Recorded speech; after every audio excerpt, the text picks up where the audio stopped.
Re-bienvenue chez Amazon World pour la partie 2 de S'aimer. Donc, j'ai parlé dans l'autre capsule de justement vouloir plaire. Souvent, on veut être admiré, on veut être approuvé, on veut être aimé et c'est par les gens qu'on aime le plus, dont oui, nos amis, mais surtout nos parents. Et ça peut être une bonne astuce de se faire une lettre qu'on donne ou qu'on garde pour soi et qu'on mentionne justement. Chers parents, je suis libre. Je suis libre de mes actions. Je suis reconnaissant pour ce que vous m'avez donné, ce que vous m'avez inculqué. Mais aujourd'hui, je décide de me choisir et j'ai le droit de me choisir. Vous avez le droit de ne pas être en accord avec mes choix, mais désormais, je me choisis, je me plais. Et ça peut vraiment enlever un poids sur les épaules au niveau de chaque aspect de notre vie, professionnel, amoureux, parce que nos parents, parfois, oui, peuvent nous mettre une pression, ou soi-même, on se met une pression parce qu'on veut être admiré, on veut être approuvé, on veut être aimé. Chaque chose en son temps, mais c'est de se détacher de ça, de comprendre qu'on est un être humain à part entière, et que de vouloir plaire, c'est peut-être probablement lié à l'ego, dans le sens que qu'est-ce que vous ressentez? Est-ce que vous avez des pensées négatives dans le sens que vous avez peur de déplaire, vous avez honte d'une certaine situation, vous êtes dans le jugement, dans la culpabilité, donc c'est tous des sentiments liés à l'ego. Et quand je dis l'ego, on y va vraiment avec le mental.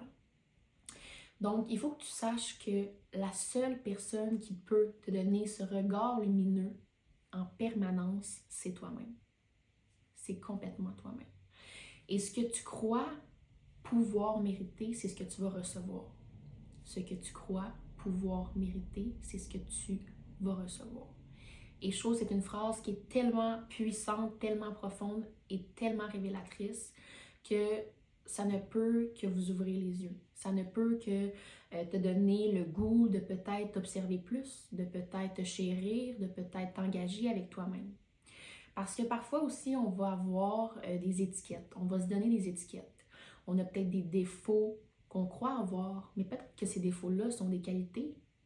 Peut-être que mes croyances enracinées font en sorte que je ne suis pas dedans le lâcher-prise, que je ne suis pas dedans le moment présent, que je suis dedans mon ego qui me dit que j'aurais dû donc faire ça.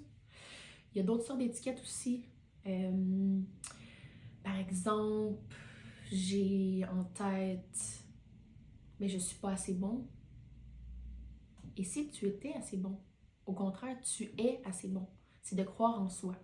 Donc, c'est de peut-être justement commencer à s'observer, mais commencer aussi à creuser à certaines croyances qu'on a, à certains patterns qui... Un pattern, en fait, c'est un cycle qui arrive régulièrement puis qui a quelque chose à nous faire comprendre pour ensuite pouvoir s'aimer réellement. Donc, de faire du développement personnel, de justement se comprendre, ça nous permet juste d'avancer. Puis s'aimer, c'est tellement complexe, c'est un sentiment encore là, hors du commun, qui se ressent dans le cœur et non dans la tête. Donc, la question c'est, est-ce que tu t'aimes? Est-ce que tu t'aimes réellement? Est-ce que tu te respectes? Est-ce que tu te permets de lâcher prise sur des situations à la place de t'insulter, de te juger? Est-ce que tu te permets de croire en toi puis de foncer pour tes projets, tes objectifs?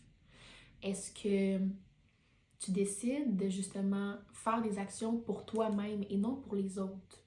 C'est des questions qui sont très profondes, très puissantes et c'est des questions qu'on peut se répondre sans nécessairement chercher et à s'en taper les doigts, mais plutôt on va y répondre avec amour. On va avoir nos réponses, mais juste déjà là de se poser la question, c'est de vouloir avancer.